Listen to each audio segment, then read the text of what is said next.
Dear students, welcome to this presentation. இப்போ நம்ம பார்க்க போகிற subject electronic devices and circuits. அதில் யூனிட் 1 செமிகண்டக்டர் டயோட்ஸ் நம்ம பார்க்க போகிறோம்.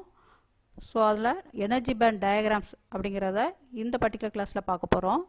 Regarding the subject electronic devices and circuits அப்படிங்கிறது one of the basic subject. So இது வந்து எலக்ட்ரானிக்ஸோட ஃபண்டமெண்டல்ஸை நீங்கள் தரோவாக தெரிஞ்சுக்கிடணும் அப்படின்னா இந்த சப்ஜெக்டை வந்து நீங்கள் கொஞ்சம் ஆழ்ந்து கவனித்து படிக்கணும். பின்னாடி அடுத்தடுத்த டேர்மில் வரப்போகிற மற்ற எலக்ட்ரானிக் சப்ஜெக்ட் எல்லாமே இதை வந்து நீங்கள் தரவாக இருந்தீங்க அப்படின்னா ஈஸியாக நீங்கள் லேர்ன் பண்ணலாம். ஸோ இது வந்து ஒரு ஃபவுண்டேஷன் ஸ்ட்ராங்காக இருந்தால் தான் பில்டிங் ஸ்ட்ராங்காக இருக்கும். ஸோ அதனால் நீங்கள் வந்து அந்த மனசில் வச்சுக்கிட்டு நல்லபடியாக நீங்கள் கவனிக்கணும். ஸோ இப்போ நம்ம இந்த பர்டிகுலர் செஷனில் அதனோட இன்ட்ரடக்ஷன், எலக்ட்ரானிக்ஸ்னால் என்ன, அதனோட அப்ளிகேஷன் என்னென்ன, எலக்ட்ரானிக் டிவைஸ்னால் என்ன, அட்டாமிக் தியரினா என்ன, சிலிக்கான் அண்ட் ஜெர்மானியத்தோட atomic structure, energy band diagrams இதெல்லாம் பார்க்க போகிறோம். What is electronics? It is the branch of physics which deals with the behavior and movement of electrons in a semiconductor, vacuum or gas. ஒரு semiconductor வழியாக எலக்ட்ரான்ஸோட movement போகிறப்ப அதனோட behaviour வந்து எந்த மாதிரிலாம் மாறுது அப்படிங்கிறத பற்றி படிக்கலாம். அதே மாதிரி it is the study of how to control the flow of electrons. எலக்ட்ரான்ஸோட ஃப்ளோவை கண்ட்ரோல் பண்ணுறது மூலமாக அது வந்து நம்ம வெவ்வேறு விதமான சர்க்யூட்டில் யூஸ் பண்ணுறது மூலமாக அதனோட அப்ளிகேஷன் வந்து நிறையா வந்து இருக்குது. ஸோ ரெக்டிஃபையர், ஆம்ப்ளிஃபையர், ஆசிலேட்டர் அப்படின்னு சொல்லி. ஸோ இதெல்லாம் வந்து நம்ம அடுத்தடுத்ததில் நம்ம யூனிட்ஸில் அதெல்லாம் பார்க்க போகிறோம். It is concerned with the design of circuits using transistors and microchips. நிறைய சர்க்யூட்ஸ் வந்து வெவ்வேறு அப்ளிகேஷன் நம்ம சர்க்யூட்ஸ் டிசைன் பண்ணலாம். Using all component diode, transistor, ICs இது எல்லாமே நம்ம டிசைன் பண்ணலாம். Applications of electronics. ஸோ எலக்ட்ரானிக்ஸோட உபயோகங்கள் பார்க்குறப்ப அது இல்லாத துறையே கிடையாது. என்னோடய வளர்ச்சி வந்து இப்போ வந்து நமக்கு நிறைய இருக்கிறதுனால ஃபஸ்ட்டு வந்து கம்யூனிகேஷன் அப்ளிகேஷன் அப்படின்னு பார்க்குறப்ப telephony, fibre optic communication, wireless communication இருக்குது. கன்சியூமர் அப்ளிகேஷன் அல்லது என்டர்டெயின்மெண்ட் அப்ளிகேஷன் அப்படிங்கிறப்ப நமக்கு வந்து டெலிவிஷன், வீட்டில் நீங்கள் டேப் ரெக்கார்டர் இதெல்லாம் வச்சுருப்பீங்க. ஸோ எல்லாத்துலேயுமே வந்து we are having electronics application. Usually instrumentation application. So இது வந்து மெயினாக வந்து உங்களுக்கு ஏதாவது மெஷர் பண்ணுறதுக்கு லெபார்டரிஸில் நமக்கு அந்த CROs, frequency counter, signal generator, digital multimeter, power supplies, strain gauge இது எல்லாமே நமக்கு வந்து எலக்ட்ரானிக்ஸோட உபயோகம் தான். அடுத்தபடியாக டிஃபென்ஸ் அப்ளிகேஷனில் நம்ம ரேடார் வந்து நம்ம யூஸ் பண்ணுறோம். ஸோ ரேடார் மூலமாக நேவிகேஷன் யூஸ் பண்ணிக்கலாம். அதே மாதிரி இது எனிமீஸோட இது வந்து மிசைல்ஸு அல்லது அவங்களோட வேறு எதுவும் இது உள்ளே வந்தது அப்படின்னா அதையும் நம்ம டிடெக்ட் பண்ணிக்கிடலாம். Usually industrial applications. So industrial application அப்படிங்கிறப்ப இது எலக்ட்ரானிக்ஸோட இது இல்லாத தொழில்துறையே கிடையாது. ஏன்னா எல்லா இடங்கள்லேயும் வந்து நம்ம இந்த ப்ராசஸ் கண்ட்ரோலுக்கு வந்து இது ரொம்ப ரொம்ப முக்கியம். ப்ராசஸ் கண்ட்ரோல் அப்படிங்கிறப்ப நமக்கு நிறைய கெமிக்கல் பிளான்ட் இந்த மாதிரி நிறைய வேரியஸ் பிளான்ட் இருக்குது. அங்கெல்லாம் வந்து ஒரு பர்டிகுலர் பெராமீட்டரை வந்து நம்ம மெயின்டைன் பண்ணணும் அப்படின்னா அங்கே என்ன பண்ணியிருப்பாங்க அப்படின்னா சென்சார்ஸ் இந்த மாதிரி எலக்ட்ரானிக்ஸ் நிறைய டிவைசஸ் எல்லாம் யூஸ் பண்ணி ஒரு ஃபீட்பேக் மூலமாக கண்ட்ரோல் பண்ணுவாங்க. அடுத்தபடியே மெடிக்கல் அப்ளிகேஷன்ஸ். ஸோ அங்கே நம்ம நிறைய எக்யூப்மெண்ட் யூஸ் பண்ணுறோம், மாடர்ன் எக்யூப்மெண்ட் யூஸ் பண்ணுறோம், X-ray equipment, ECG, EEG, then scanning machine இது எல்லாத்துலேயுமே வந்து நமக்கு எலக்ட்ரானிக்ஸோட உபயோகம் நிறைய விதத்தில் இருக்குது.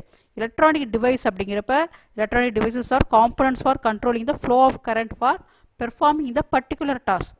ஸோ பர்டிகுலர் டாஸ்க் அப்படின்னா ஒவ்வொரு உபயோகமுக்கும் நம்ம வெவ்வேறு விதமான டாஸ்க்கை வந்து நம்ம பெர்ஃபார்ம் பண்ண வேண்டியிருக்கும். அதுக்குரிய சர்க்யூட்ஸை டிசைன் பண்ணி அதுக்குரிய காம்பனன்ட்ஸ் யூஸ் பண்ணுறப்ப நமக்கு வந்து நிறைய டாஸ்கில் யூஸ் பண்ணிக்கிடலாம். எலக்ட்ரானிக் டிவைஸ் அப்படிங்கிறப்ப எக்ஸாம்பிள் வந்து டயோடு, டிரான்சிஸ்டர், தென் ஐசிஸ், இந்த அதான் என்ன சொல்கிறோம் இன்டெகிரேட்டட் சர்க்யூட் சொல்கிறோம். ஐசியில் வந்து நிறைய காம்பனண்ட் வந்து லட்சக்கணக்கில் உள்ள என்ன பண்ணியிருப்பாங்க அப்படின்னா ஃபேப்ரிகேட் பண்ணியிருப்பாங்க. Then amplifier, micro controller. So micro controller அப்படிங்கிறது ஒரு கம்ப்யூட்டரே வந்து ஒரு ஐசி இதில் பார்க்குறதா வந்து என்னதுன்னா மைக்ரோ கண்ட்ரோலர். இது வந்து நம்ம டே டு டே அப்ளிகேஷனில் நிறைய மைக்ரோ கண்ட்ரோலர் யூஸ் பண்ணுறோம். எக்ஸாம்பிளுக்கு வந்து வீட்டில் நம்ம சொல்கிறது அப்படின்னா வாஷிங் மிஷினில் சொல்லலாம். ஸோ இது வந்து என்ன பண்ணுது அப்படின்னா நம்ம ஜஸ்ட்டு வந்து கிளாத்து போடுறோம் அப்படின்னா அதனோட லோடு எவ்வளவு அப்படிங்கிறதெல்லாம் அந்த மெட்டீரியலோட இதெல்லாம் பொறுத்து அதுவே என்ன பண்ணிக்கிடும் அப்படின்னா டைமர் டிசைட் பண்ணிக்கிடும். அதே மாதிரி தண்ணி எவ்வளோ வேணும் அப்படிங்கலாம் டிசைட் பண்ணி ஆட்டோமேட்டிக்காக நமக்கு என்ன ஆகுனா அந்த ப்ராசஸ் எல்லாமே நடக்கும். வாஷிங், ரின்சிங், ட்ரையிங் எல்லாமே நடக்கும்.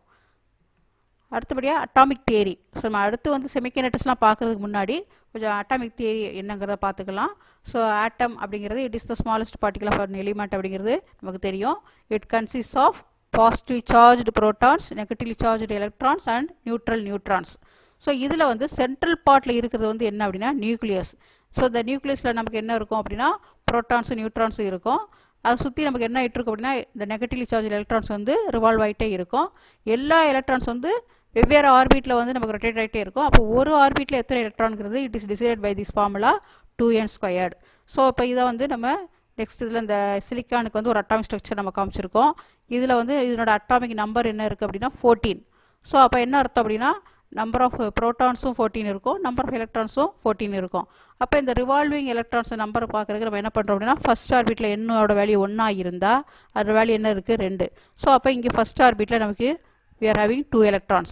ரெண்டாவது செகண்ட் ஆர்பிட்டில் 2ங்கிற வேல்யூ நீங்கள் சப்ஸ்டியூட் பண்ணுறப்ப நமக்கு கிடைக்கிற வேல்யூ வந்து 8.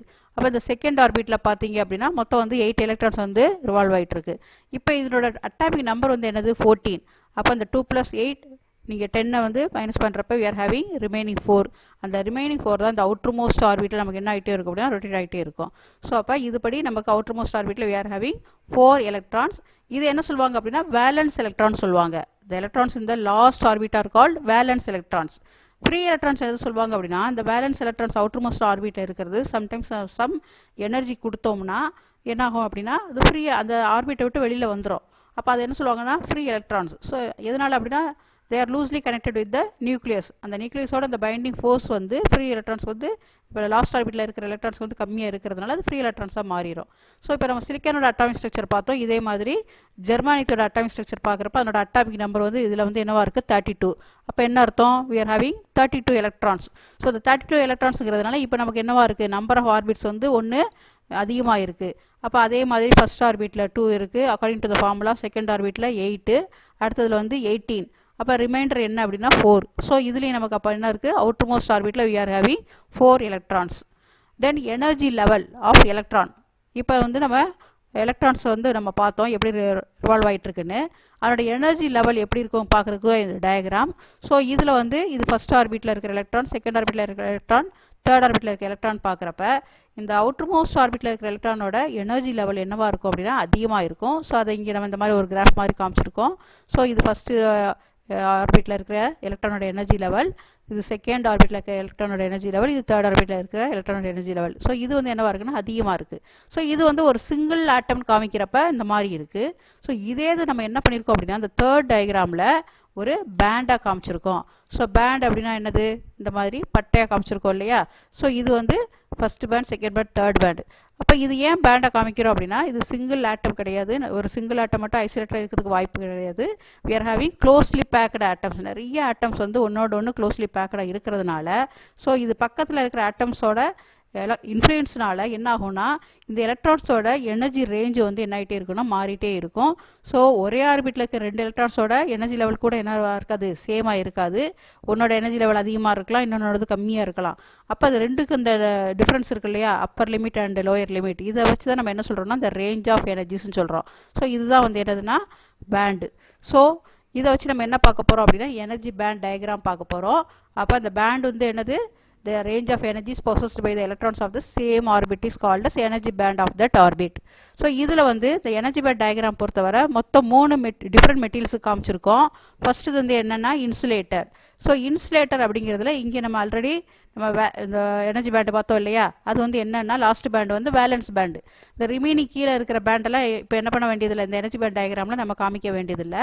ஏன்னா இது வந்து இந்த எலக்ட்ரான்ஸோட கண்டக்ஷனுக்கு இது வரப்போகிறது கிடையாது, இந்த ரிமைனிங் ஃபர்ஸ்ட் அண்ட் செகண்ட் ஆர்பிட்லாம். ஸோ இப்போ நம்ம அவுட்டர் மோஸ்ட் ஆர்பிட் மட்டும்தான் பார்க்குறோம், அதான் வந்து என்னது வேலன்ஸ் பேண்டு. அடுத்து இது வந்து என்னது கண்டக்ஷன் பேண்டு. இந்த வேலன்ஸ் பேண்டில் இருக்கிற எலக்ட்ரான் வந்து ஏதாவது எனர்ஜி மூலமாக என்ன ஆகுது ஃப்ரீ எலக்ட்ரான் ஆச்சு அப்படின்னா அந்த எலக்ட்ரான்ஸ் இருக்கிறதா என்ன சொல்கிறோம், அந்த பேண்ட் வந்து கண்டக்ஷன் பேண்டுன்னு சொல்கிறோம். அப்போ இதில் வந்து இது வந்து இன்சுலேட்டர் நம்ம பார்க்குறோம். எக்ஸாம்பிள் வந்து வுட்டு, கிளாஸ்லாம் சொல்லலாம். இது வந்து எனர்ஜி கேப் என்னவா இருக்குது, ரெண்டு கடையில் ரொம்ப ரொம்ப அதிகமாக இருக்குது. கண்டக்ஷன் பேண்டிங் என்னவா காமிச்சிருக்கோம், நம்ம எம்டியாக காமிச்சிருக்கோம். எதனால் அப்படின்னா இன்சுலேட்டரில் ஃப்ரீ எலக்ட்ரான்ஸு வந்து நமக்கு இருக்காது. நீங்கள் எவ்வளோ தான் எனர்ஜி கொடுத்தாலும் இது என்ன செய்ய முடியாது, இதில் வந்து இங்கே ரீச் ஆக முடியாது. ஸோ அதனால் இந்த எனர்ஜி கேப் வந்து அதிகமாக இருக்குது, அது வந்து என்னது இன்சுலேட்டர். இந்த இன்சுலேட்டரில் நமக்கு வந்து இந்த வேலன்ஸ் பேண்டில் வந்து எலக்ட்ரான்ஸ் வந்து என்னவா இருக்கும், மோர் தென் 4 இருக்கும். இது என்ன அப்படின்னா கண்டக்டர். ஸோ கண்டக்டரை பொறுத்தவரை இந்த வேலன்ஸ் பேண்டோட நமக்கு வந்து இந்த எலக்ட்ரான்ஸோட நம்பர் என்னவா இருக்குன்னா லெஸ் தென் 4 இருக்கும். இதுக்கு டிஃப்ரென்ஸ் பார்க்குறப்ப இந்த எனர்ஜி கேப் வந்து எப்படி இருக்குது, இங்கே ஓவர்லாப்பிங்காக இருக்குது. எதனால அப்படின்னா இது வந்து நமக்கு காப்பர் இந்த மாதிரி அலுமினியம் இந்த மாதிரி மெட்டல்ஸில் இருக்கும். இங்கே ஃப்ரீ எலக்ட்ரான்ஸ் நிறைய இருக்கிறதுனால இந்த வேலன்ஸ் பேண்டு கண்டக்ஷன் பேண்டு நமக்கு என்னவாயிரும், ஓவர்லாப் ஆயிரும். ஸோ இதில் பார்த்தீங்க அப்படின்னா மூணாவது வந்து செமிகண்டக்டர். ஸோ செமிகண்டக்டர் அப்படிங்கிறதுல நமக்கு என்னவா இருக்குது, இந்த எனர்ஜி கேப் வந்து இன்சுலேட்டரோட கம்பேர் பண்ணுறப்ப கம்மியாக இருக்குது. ஸோ அதனால இந்த வேலன்ஸ் பேண்டில் இருக்கிற எலக்ட்ரான்ஸை வந்து நம்ம எக்ஸ்டர்னல் எனர்ஜி கொடுக்கறது மூலமாக நம்ம என்ன பண்ணலாம், ஃப்ரீ எலக்ட்ரான்ஸை நம்ம கொண்டு வரலாம். அதான் வந்து என்னது, கண்டக்ஷன் பேண்டு. அப்போ இந்த எனர்ஜி கேப் வந்து என்னவா இருக்குது, மூணுக்குமே வந்து நமக்கு டிஃபர் ஆகுது. ஸோ அப்போ the energy gap between the valence and conduction bands is called forbidden energy gap. forbidden அப்படின்னா என்னது, அந்த இடத்துல வந்து நமக்கு வந்து எதுவுமே எனர்ஜி ஸ்டேட் வந்து அலௌடு கிடையாது. ஸோ அப்போ அலௌட் கிடையாதுங்கிறனால ஃபர்பிடன் எனர்ஜி கேப்னு சொல்கிறோம். இந்த எனர்ஜி கேப்போட அளவை பொறுத்து நமக்கு என்ன வருது, அமௌண்ட் ஆஃப் எனர்ஜி வந்து நமக்கு டிசைட் ஆகும். அது மூலமாக நம்ம என்ன பண்ணலாம், ஒரு எலக்ட்ரான் வேலன்ஸ் பேண்ட்லேருந்து கண்டக்ஷன் பேண்டு கொண்டு வரலாம். It is represented by electron volt. So இதான் வந்து எனர்ஜி பேண்ட் டயக்ராம். நம்ம நெக்ஸ்ட் கிளாஸில் நம்ம என்ன பார்க்கலாம் அப்படின்னா, செமிகண்டக்டர்னா என்ன, அதோட ப்ராப்பர்ட்டிஸ் என்ன, அதோட டைப்ஸ் ஆஃப் செமிகண்டக்டர் இதெல்லாம் பார்க்க போகிறோம். ஸோ இந்த சப்ஜெக்டை பொறுத்தவரை நமக்கு வந்து 2 ரெஃபரன்ஸ் புக் வந்து இருக்கும். ஒன்று வந்து principal of electronics by V K Mehta, electronic principles by Malvino. உங்களோட கோர்ஸ் மெட்டீரியலையும் நீங்கள் வந்து இந்த பேஜஸை ரெஃபர் பண்ணிக்கலாம். ஸோ நம்ம அடுத்த கிளாஸில் நம்ம அடுத்து மீட் பண்ணலாம். தேங்க்யூ.